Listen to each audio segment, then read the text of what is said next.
ایک بات جو ضمناً کرنا چاہ رہا ہوں، اور آج اس معاشرے کا انتہائی اہم مسئلہ بنا ہوا ہے، بچے کا نام تو اچھا رکھنا ہے، لیکن نام رکھتے وقت اس بات کا بڑا خیال رکھنا ہے کہ بچے کی ولدیت میں نام اس کے اصل باپ کا لکھا جائے گا۔ اکثر ہم بچہ اڈاپٹ کر لیتے ہیں، لے پالے کے بچہ، انسان بے اولاد ہے، بھائی سے، بہن سے، رشتہ دار سے بچہ یا بچی لے کے پالتا ہے اور کوشش کرتا ہے کہ اس کی ولدیت والے خانے میں اپنا نام لکھے۔ مسئلہ سمجھ لیں، اور انتہائی اہم مسئلہ ہے اور انتہائی سنگینی بھی ہے اس مسئلے کے اندر۔ ایک تو یہ ہے کہ یہ قرآن کا فیصلہ ہے۔ سورۃ الاحزاب کے پہلے ہی صفحے پہ اللہ رب الرحمن کا حکم ہے ادعوہم لآبائہم، خبردار بچے کو ہمیشہ اس کے اصل باپ کے نام سے پکارنا ہے۔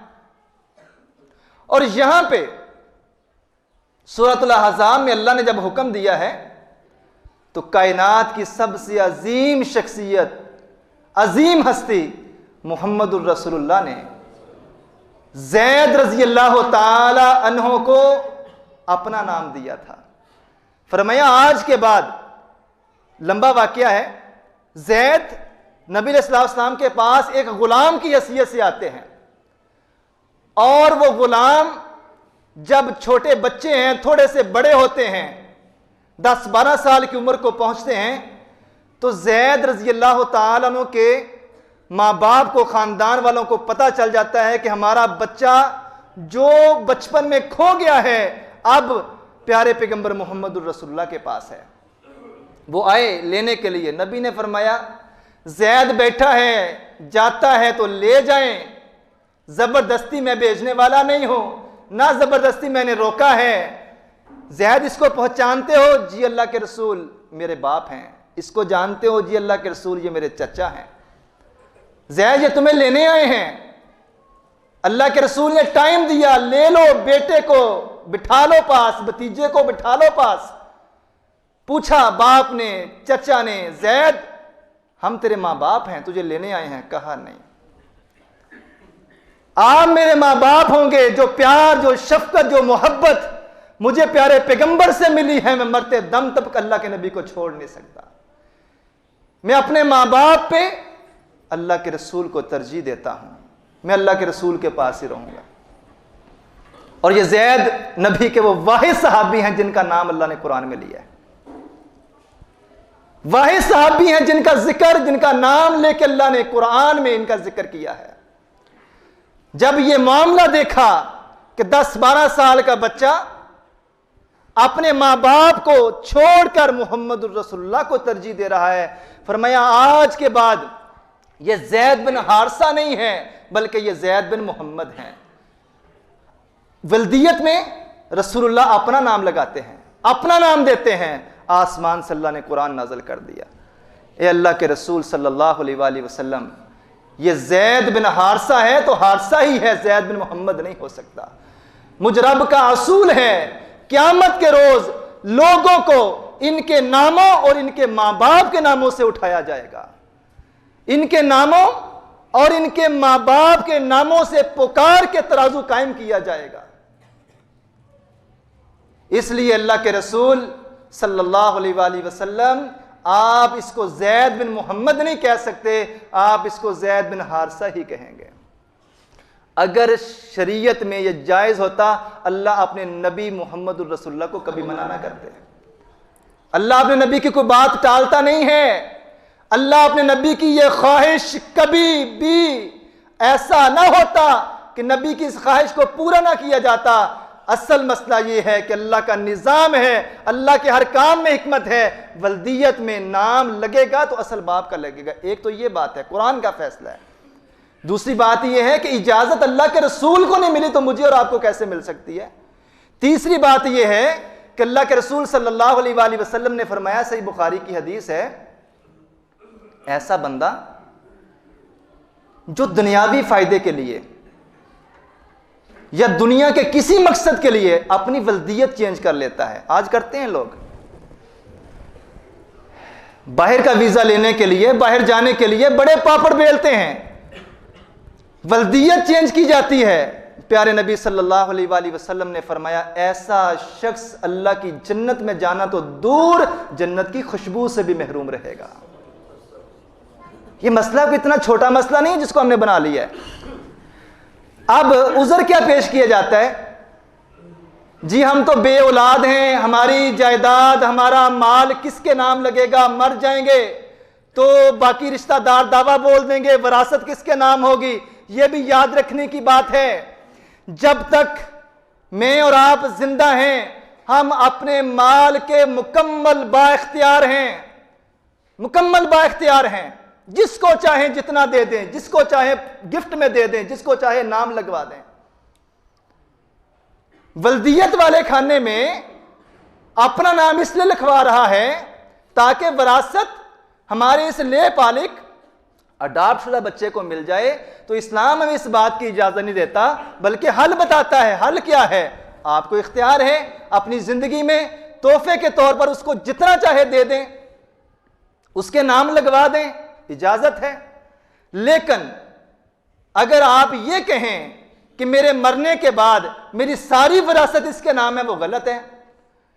وراثت کے حوالے سے میں اور آپ اگر اپنے مال کے بارے میں وصیت کرنا چاہتے ہیں تو 1/3 کی وصیت کر سکتے ہیں، تیسرے حصے کی زیادہ سے زیادہ وصیت کر سکتے ہیں۔ لیکن زندگی میں مرنے سے پہلے ہمارا مال وہ وراثت نہیں ہے، وراثت بنتی ہے مرنے کے بعد۔ زندگی میں آپ اپنے مال کے مکمل طور پہ با اختیار ہیں، جس کو چاہیں جتنا دے دیں، جس کو چاہیں جتنا مرضی تحفہ دے دیں، اور جس کے نام چاہیں لگوا دیں، اسلام نے اجازت دی ہے۔ تو نام کے حوالے سے بات چلی تھی کہ بچے کا نام اچھا بھی رکھنا ہے، اور بچے کی ولدیت میں ہمیشہ اس کے اصل باپ کا نام لکھا جائے گا۔ آگے بڑھتا ہوں۔ والدین کے فرائض میں سے والدین جو اولاد کی تربیت کرتے ہیں، نبی علیہ السلام نے فرمایا جب بولنے کے قابل ہو جائے لا الہ الا اللہ سکھا دو، السلام علیکم کہنا سکھا دو۔ آگے بڑھیں، اور ساتھ نبی نے فرمایا بچے کو سونے کے آداب بھی سکھا دو۔ سونے کے آداب بدقسمتی سے جس نے سکھانے ہیں اس کو بھی نہیں معلوم۔ میں قطعاً کسی کی دل آزاری نہیں کرنا چاہتا، لیکن حقیقت یہ ہے کہ ہم دین اسلام سے بہت دور ہیں۔ ہمارا ایک ایک عمل جو ہے وہ سنت کے مطابق ہوگا تو ہماری زندگی سفل ہو جائے گی، آسان ہو جائے گی۔ نبی علیہ السلام نے فرمایا کہ جب تم سونے لگو تو آپ وضو کر کے سوئیں، اور جب سونے لگیں تو بستر کو جھاڑ کے سوئیں۔ کیسی حکمتیں ہیں! بستر کو ہاتھ مار کے جھاڑ کے سوئیں تاکہ کوئی زہریلا کیڑا آپ کے بستر پہ موجود نہ ہو۔ تیسری بات نبی نے فرمایا جب سونے لگو اپنا دایاں ہاتھ اپنے دائیں رخسار کے نیچے رکھ لیں اور دائیں کروٹ پہ لیٹیں۔ دائیں کروٹ پہ لیٹ کے آپ سونے کی تیاری کریں اور پڑھیں، بسم اللہ پڑھ کے قل ہو اللہ پڑھیں، پھر قل اعوذ برب الفلق پڑھیں، قل اعوذ برب الناس پڑھیں۔ یہ تینوں صورتیں پڑھ کے پیارے پیغمبر کی سنت ہے اپنے ہاتھوں پہ پھونک مار کے پورے جسم پہ پھیر لو۔ اما عائشہ فرماتی ہیں کہ پیارے پیغمبر یہ کام، یہ عمل 3 بار کیا کرتے تھے۔ ایک بار قل ہو اللہ پڑھی، قل اعوذ برب الفلق پڑھی، قل اعوذ برب الناس پڑھی، ہاتھوں پہ پھونک ماری اور پورے جسم پہ ہاتھ پھیر لیا۔ پھر دوسری بار یہ عمل کیا، پھر تیسری بار یہ عمل کیا۔ اللہ کے رسول یہ عمل 3 بار کیا کرتے تھے۔ اس کے بعد اللہ کے رسول صلی اللہ علیہ وآلہ وسلم رات کو جب سوتے ہیں تو آیت الکرسی پڑھ کے سوتے ہیں۔ یہ ماں باپ خود بھی سیکھیں گے اور اپنے بچے کو تربیت کے اعتبار سے اپنے فرائض کو پورے کرتے ہوئے یہ عمل ماں باپ نے بچے کو سکھانا ہے۔ آیت الکرسی پڑھنے کا، فلق پڑھنے کا، سورہ الناس پڑھنے کا فائدہ کیا ہے؟ آپ ان صورتوں کا ترجمہ پڑھ کے دیکھیں۔ ان صورتوں میں آپ کو حسد سے بچایا گیا ہے، جادو سے بچایا گیا ہے، نظر لگنے سے بچایا گیا ہے۔ آپ کے دشمن جو آپ کے بارے میں چالیں چل رہے ہیں، سوچ رہے ہیں، پلاننگ کر رہے ہیں، اس کو ختم کیا گیا ہے۔ مکمل سیفٹی ہے انسان کی۔ اور ہمیشہ زیادہ تر جب جادو کا عمل ہوتا ہے کسی پہ تو رات کے وقت کیا جاتا ہے، اور رسول اللہ صلی اللہ علیہ وآلہ وسلم ہمیں باپ بن جانے والوں کو، مائیں بن جانے والیوں کو، ان لوگوں کو سمجھا رہے ہیں کہ خود بھی سیف ہو جاؤ اور اپنی اولادوں کو بھی شیطان کے اثر سے، جادو سے محفوظ کر لو۔ سونے کے آداب تک پیارے پیغمبر محمد الرسول اللہ سکھا رہے ہیں اپنی امت کو، اور بتلا رہے ہیں کہ اپنے بچوں کو ایک باپ اور ماں کی حیثیت سے تمہارے فرائض میں شامل ہے کہ بچے کو زندگی کا سفر طے کرنے کے لیے ایک رستہ دے دو، ایک وے دے دو، ایک طریقہ بتلا دو، اور اس طریقے کے مطابق مرتے دم تک وہ سوئیں گے، جاگیں گے، واش روم میں جائیں گے، کھانا کھائیں گے، اٹھیں گے، بیٹھیں گے، ایک ایک عمل اللہ کے نبی نے بتلا دیا ہے۔ سوتے وقت کی دعا لازمی یاد کرنی ہے، اللہم بسمک اموت واحیا۔ ترجمہ اس کا کتنا پیارا ہے، اللہم بسمک، اے اللہ تیرے نام کے ساتھ میں مرنے لگا ہوں۔ نیند موت کی بہن ہے۔ کتنے ایسے لوگ ہیں جو رات کو سوتے ہیں، صبح اٹھتے نہیں ہیں۔ سوئے ہوئے میں اور مرے ہوئے میں صرف سانسوں کا ہی تو فرق ہے۔ مرے ہوئے بندے کی آنکھیں بھی بند ہیں، سانسیں بھی بند ہیں، جبکہ سوئے ہوئے بندے کی آنکھیں بند ہیں اور سانسیں چل رہی ہیں۔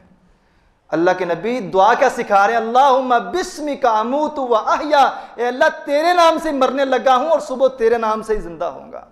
صبح جب بچہ ہمارا اٹھتا ہے تو ماں باپ کا فرض ہے بچے کو یہ بات بتلا دیں، اٹھنے کے بعد سب سے پہلے بیٹا پڑھ الحمدللہ الذی احیانا بعد ما اماتنا، اللہ تیرا شکر ہے تو نے ہمیں مارنے کے بعد دوبارہ زندہ کر دیا ہے۔ آگے بڑھتا ہوں۔ اولاد کی تربیت اور والدین کے فرائض میں سے ایک چیز یہ بھی شامل ہے کہ بچے کو کھانا کھانے کا طریقہ بتلا دیا جائے۔ گزشتہ جمعے میں نے آپ احباب کے سامنے رکھا تھا کہ بچے کو یہ بات سکھا دیں، بیٹا کھانا کھانے سے پہلے ہاتھوں کو واش کر لیں، بسم اللہ پڑھ کے کھائیں، دائیں ہاتھ سے کھائیں، اپنے سامنے سے کھائیں۔ یہ پیارے پیغمبر محمد الرسول اللہ صلی اللہ علیہ وآلہ وسلم اصول دے رہے ہیں، اور کھانا کھانے کے بعد یہ دعا پیارے پیغمبر سکھا رہے ہیں، الحمدللہ الذی اطعمنی ھذا ورزقنیہ من غیر حول منی ولا قوہ۔ اتنی زبردست دعا پیارے نبی نے فرمایا، اگر کھانا کھانے کے بعد کھانا خود کھایا ہے، پیٹ کی پیاس آگ اپنی بجھائی ہے، لیکن اللہ کا نام کھاتے وقت بھی اور کھانے کے بعد بھی جب لیا جاتا ہے، میرے نبی نے فرمایا یہ اگر کہہ دے، یہ دعا پڑھ لے، الحمدللہ الذی اطعمنی ھذا ورزقنیہ من غیر حول منی ولا قوہ، فائدہ کیا ہوگا؟ اللہ اس کو گناہوں سے ایسے پاک کر دے گا جیسے آج ہی ماں کے پیٹ سے جنم لے